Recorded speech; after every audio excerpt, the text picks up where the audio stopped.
Parliament वहां पे आपने देखा कि किस तरह से जब मुसलमान नेता मुसलमान एमपी हल्फ लेने को खड़े हुए तो किस तरह से स्लोगेनियरिंग हुई और किस तरह से वहां पे हंगामा मचाया गया। अध्यक्ष महोदय, तो मेरा ये कहना है अध्यक्ष महोदय कि जो सबका साथ, सबका विकास, सबका विश्वास का जो इनका मुद्दा था वो भी फेल हो गया, खोखला हो गया। बात आ रही है सबके साथ की। सबका साथ कैसा होगा अध्यक्ष महोदय, जब महाराष्ट्र राज्य के अंदर मराठाओं को रिजर्वेशन दिया, हमने कहा तो हमको कोई आपत्ति नहीं है, कोई ऑब्जेक्शन नहीं है, मगर साथ ही साथ अध्यक्ष महोदय 3 कमेटियों के रिपोर्ट थे सरकार के सामने। कमेटियों ने रिकमेंड किया था कि कास्ट मुसलमान जो है सोशली एजुकेशनली बैकवर्ड है, उसको रिजर्वेशन मिलना चाहिए। सरकार ने रिजर्वेशन नहीं दिया अध्यक्ष महोदय। कांग्रेस की सरकार 2014 के चुनाव के पहले जाते वक्त 5% रिजर्वेशन एजुकेशन में दिया, 15% रिजर्वेशन जॉब में दिया, वो भी जब ये सरकार सत्ता में आई इसने हटा दिया। मुंबई की उच्च न्यायालय ने कहा कि आप 5% रिजर्वेशन एजुकेशन में दे सकते हैं, मगर सरकार ने वो रिजर्वेशन भी नहीं दिया। अध्यक्ष महोदय, अगर सोशल एम्पावरमेंट नहीं होगा, एजुकेशन एम्पावरमेंट नहीं होगा, पॉलिटिकल एम्पावरमेंट नहीं होगा, तो मैं पूछता हूं कि सबका साथ और सबका विकास कैसा होगा ये। तो अध्यक्ष महोदय, ये जो जुमला है सिर्फ एक जुमला ही रहेगा, इसका इम्प्लीमेंटेशन कहीं पर भी नहीं हुआ। अध्यक्ष महोदय, आज महाराष्ट्र के अंदर असेंबली में आप देख लीजिए कितने सारे मंत्रियों को चुना गया है, 43। मैं पूछता हूं क्या एक भी कोई मुसलमान इसके अंदर मंत्री है? बताइए आप, मुझको नहीं है अध्यक्ष महोदय। तो क्या रिप्रेजेंटेशन नहीं कर सकते? जब तक माइनॉरिटी का रिप्रेजेंटेशन नहीं होगा असेंबली में तो कौम का सुधार कैसा होगा? हमने हमेशा कहा है अध्यक्ष महोदय कि मुसलमान दलित जो समाज है ये राज्य की समझो पेड़ है तो उसकी जड़ है। आप जड़ों को मजबूत करेंगे अध्यक्ष महोदय, राज्य मजबूत होगा। जब मैं अपनी बात रखता हूं, लोग कहते हैं आप रिलीजन के बेसिस के ऊपर रिजर्वेशन मांगते हो। मैं कहता हूं नहीं, मैं रिलीजन बेसिस पे रिजर्वेशन नहीं मांग रहा हूं। मैं मांग रहा हूं रिजर्वेशन सोशल एजुकेशनल बैकवर्डनेस के ऊपर रिजर्वेशन मांग रहा हूं, क्योंकि वारिस पठान अपने बेटे के लिए नहीं मांग रहा अध्यक्ष महोदय रिजर्वेशन।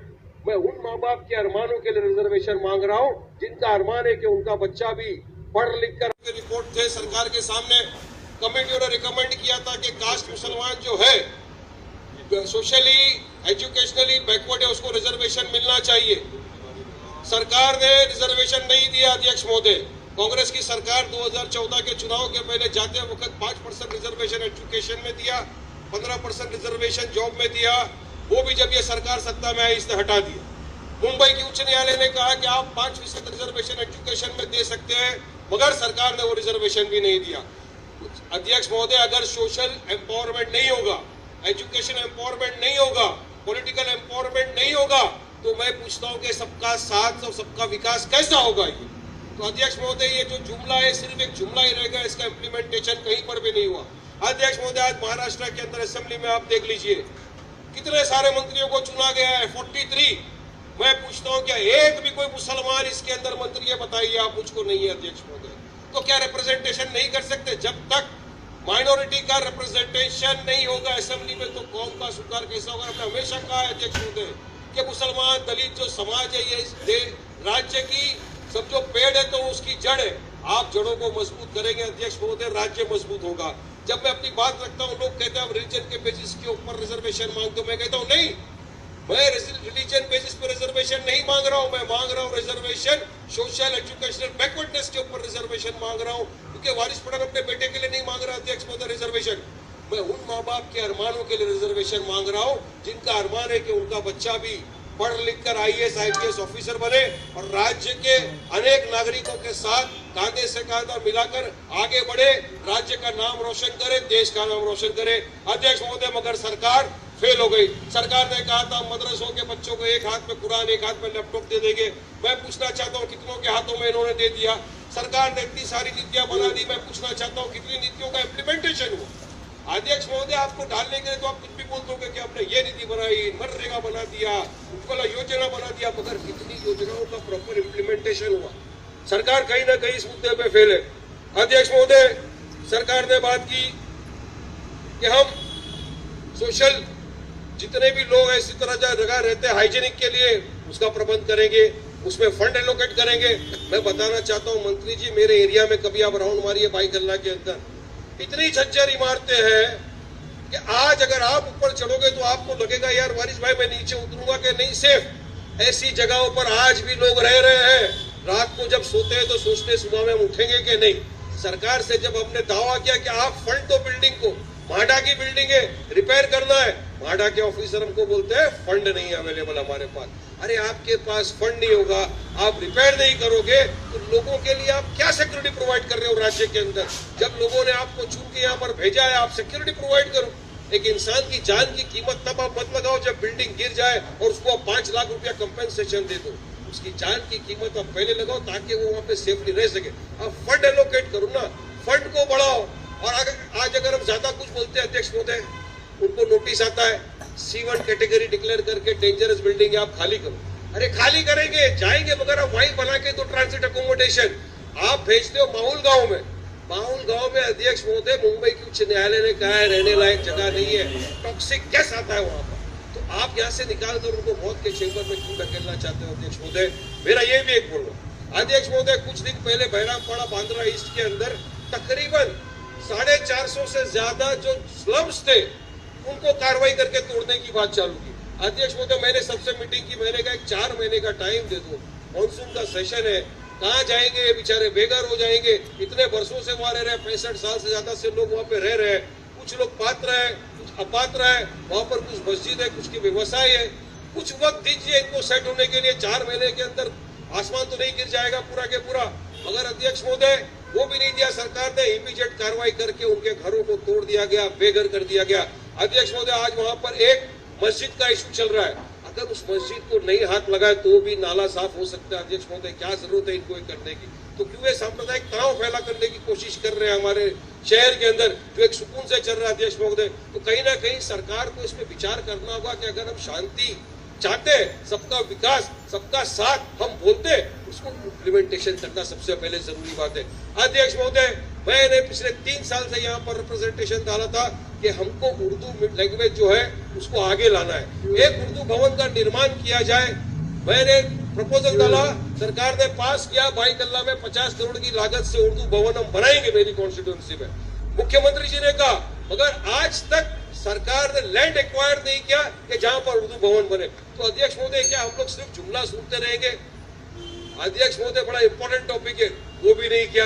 तो सरकार कब फंड एलोकेट करेगी, कब माइनॉरिटी का विकास करेगी? और जो फिर से आप बोलना तो छोड़ दो, सबका साथ सबका विकास किया, बात करना छोड़ दो, अब तो सबका विश्वास भी आ गया, जो भी खोखला दिखाई जा रहा है। अध्यक्ष महोदय आगे बात अगर चलेगी उर्दू भवन की, अध्यक्ष महोदय मैंने बात किया, बहरामपाड़ा के अंदर ये लोग कुछ नहीं दे रहे। धनगर समाज के हमारे भाई लोग रिजर्वेशन मांगते कि हमको रिजर्वेशन दो, उनको भी सरकार सिर्फ लॉलीपॉप दे रही है कि हम आपको रिजर्वेशन देंगे, मगर रिजर्वेशन नहीं दे रहे। अध्यक्ष महोदय एक ही चीज है कि जब तक जो लोग कौम के या माइनॉरिटी के आगे नहीं आएंगे, आज अगर इंपेरिकल डेटा आप देख लो तो दिखाया जाता है कि जो मुसलमान में ड्रॉप आउट रेट है वो दलितों से बढ़ के हो गया है। इसकी वजह क्या है अध्यक्ष महोदय? हमारे पास प्रॉपर स्कूलें नहीं है, अगर स्कूलें हैं तो उसमें टीचर नहीं है, टीचर है तो उनको पगार नहीं दिया जा रहा है टाइम टू टाइम। और जहां पर अध्यक्ष महोदय जगह खाली, हमने कहा कि अगर बीएमसी नहीं चला सकती स्कूल हमको दो, हम चलाने की क्षमता रखते हैं अध्यक्ष महोदय, हम चलाएंगे। मगर सरकार के कान में जू नहीं लगती, सरकार देना भी नहीं चाहती, चलाना भी नहीं चाहती। जब तक एजुकेशन नहीं लेंगे अध्यक्ष महोदय, एक राज्य को आगे बढ़ने के लिए वहां के लोगों का सोशल एम्पावरमेंट बहुत जरूरी है, एजुकेशन एम्पावरमेंट बहुत जरूरी है, पॉलिटिकल एम्पावरमेंट बहुत जरूरी है। हम अगर टिकट ही नहीं देंगे किसी को लड़ने के लिए, कोई जीतेगा ही नहीं, कोई असेंबली में नहीं आएगा, कॉर्पोरेशन में नहीं जाएगा, पार्लियामेंट में नहीं जाएगा, तो लोगों की आवाज, लोगों के इशू कैसे जाएंगे लोगों तक? किस तरह से हम सरकार को जुझेरेंगे? आज अध्यक्ष महोदय मैंने एग्जांपल दिया कि इतने सारे कैबिनेट मिनिस्टर यहाँ पर है, पहली मर्तबा महाराष्ट्र राज्य के अंदर एक भी मुस्लिम नुमाइंदा, एक भी मुस्लिम कैबिनेट मिनिस्टर नहीं है यहाँ। इसकी वजह क्या है? अगर सरकार चाहती है कि सबका एम्पावरमेंट हो तो आप दो ना, हमारा भी रिप्रेजेंटेशन रखो अध्यक्ष महोदय। अध्यक्ष महोदय बस लास्ट 1-2 बात करके मैं अपना भाषण खत्म करूंगा अध्यक्ष महोदय। आज मुंबई के अंदर आप देखिए तो म्युनिसिपल का बजट है 35,000 करोड़ रुपीस, कॉर्पोरेशन का ये बजट कितने स्टेट से ज्यादा बजट है। आज एक कॉर्पोरेटर को आप फंड एलोकेट कर देते हो स्टैंडिंग कमेटी के अंदर कि आप जाओ ये यूज करो, लेकिन जब एक आमदार जिसको 3.5 लाख लोगों ने चुनकर असेंबली में भेजा है कि वारिस में आप जाइए यहाँ से हमारे लिए भी फंड लाइए, हमारी झज्जर इमारतों का, हमारे यहाँ जो इतने सालों से पाइपलाइन सड़ी हुई है उसका नया पाइपलाइन डालिए। अब जब फंड की मांग करते हैं हमको अध्यक्ष महोदय फंड नहीं मिलता, सरकार क्यों फंड एलोकेट नहीं करती अध्यक्ष महोदय? क्या जो सत्ता में उन्हीं के एमएलए को फंड मिलेगा, या जो हम अपोजिशन में बैठे हमको भी इस फंड सरकार देगी? अध्यक्ष महोदय, सबको एक नजरिए से देखना चाहिए सरकार को। सरकार हमको भी फंड है, हम भी चाहते हैं कि हमारे एरिया के अंदर पूरा नया पाइपलाइन डाले। अध्यक्ष महोदय, आज पानी का कनेक्शन, पानी की किल्लत जो सबसे जरूरी चीज है इंसान के लिए, इतनी बढ़ गई है। सुबह में 1 घंटा पानी आता है। अध्यक्ष महोदय, बताइए कितने लोग पानी भरेंगे, कितने लोग वहां पर रहते हैं, कैसा चलेगा? पानी के बिना तो सब कुछ अस्त हो जाता है। मगर वही चूना पाइपलाइन, नया पाइपलाइन के लिए मैंने कहा कि आप मेरे भाईकन्ना कॉन्स्टिट्यूएंसी के अंदर नया पाइपलाइन बिछाइए। अध्यक्ष महोदय, इन्होंने नहीं बिछाया। मैंने लड़ झगड़ के किस जगह तक बिछा सका, लेकिन आगे तक मैं नहीं जा सका।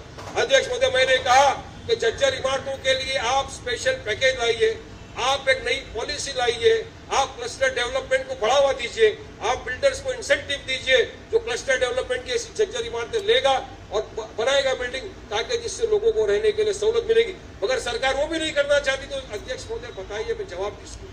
मैं जब मेरी कॉन्स्टिट्यूएंसी के अंदर जाता हूँ, मंत्री जी लोग मुझसे सवाल करते हैं, वारिस भाई को 4 साल हो गए, 4.5 साल होने के लिए आ गया, फंड कब आएगा? मैं बोलता हूँ मेरे सरकार के सामने आपकी बात रखी, लेकिन फंड नहीं दे रही। तो सरकार क्यों फंड नहीं दे रही, क्या वजह? फिर इस तरह के बड़े बड़े भाषण आप यहाँ पर देते हो, बैठ के आपके फाइनेंस मिनिस्टर बड़े बड़े बात करते हैं कि हम इतना फंड ये दे देंगे। ये सब खोखली बातें अध्यक्ष महोदय। जिससे साबित होता है कि सरकार कहीं ना कहीं पूरी तरह से फेल हो चुकी है अपने वादों में, अपनी जुबान में, अपनी पॉलिसी में, और पॉलिसी इम्प्लीमेंटेशन में सरकार पूरी तरह से फेल हो चुकी है। अध्यक्ष महोदय, लास्ट मेरा ये था,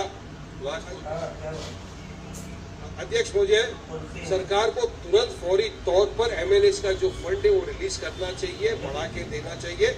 चुनाव का वक्त आ रहा है, बारिश का वक्त आ रहा है, मानसून का टाइम है, इनको पूरी तरह केयर करके देखना चाहिए कि हमारे एरिया सुरक्षित हो, हमारे लोग सुरक्षित हो।